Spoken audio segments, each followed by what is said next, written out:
The founding of the United Nations. The founding of the United Nations, a global quest for peace and cooperation. The United Nations, UN, stands as one of the most significant international organizations in history, dedicated to promoting peace, security, and cooperation among nations.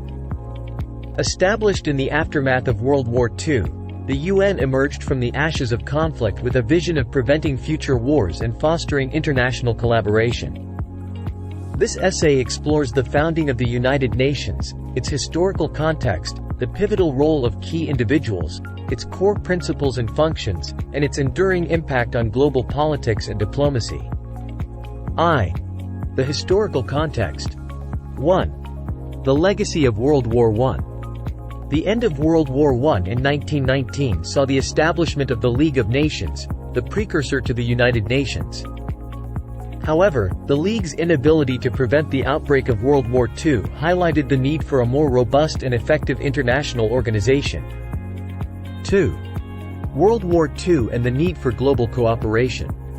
World War II, which raged from 1939 to 1945, was one of the deadliest conflicts in human history, with an estimated 70 to 85 million casualties. The horrors of the war underscored the urgent need for international cooperation to prevent future conflicts and promote peace. 2. The origins of the United Nations. 1. The Atlantic Charter, 1941. The United Nations had its roots in the Atlantic Charter, a joint declaration issued by President Franklin D. Roosevelt of the United States and Prime Minister Winston Churchill of the United Kingdom in August 1941. The Charter outlined their vision for a post-war world that would be free of aggression, based on self-determination, and dedicated to the promotion of human rights. 2. The Declaration by United Nations, 1942. In 1942, 26 nations, including the United States, the United Kingdom, the Soviet Union, and China, signed the Declaration by United Nations, which formalized their commitment to the principles of the Atlantic Charter and pledged to work together to defeat the Axis powers. 3. The role of key individuals. 1. President Franklin D. Roosevelt. President Franklin D. Roosevelt played a pivotal role in shaping the vision for the United Nations. He was a strong advocate for international cooperation and diplomacy as a means to prevent future conflicts. Roosevelt's death in April 1945 had a profound impact on the early development of the UN, but his legacy lived on in the organization's founding principles. 2. Prime Minister Winston Churchill.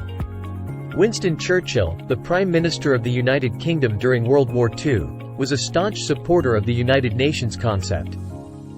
He worked closely with Roosevelt to outline the post-war vision and was instrumental in rallying support for the organization.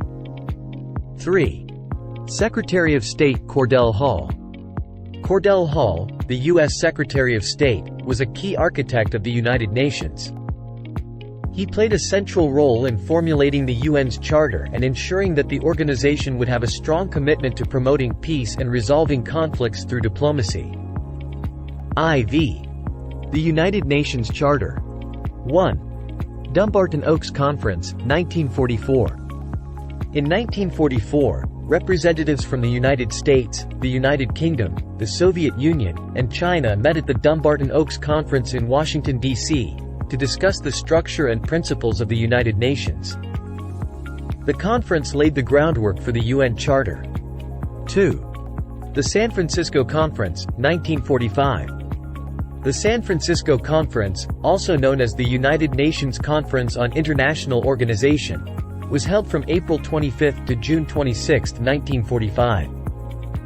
Delegates from 50 countries gathered in San Francisco to draft and sign the UN Charter, which established the formal framework for the organization.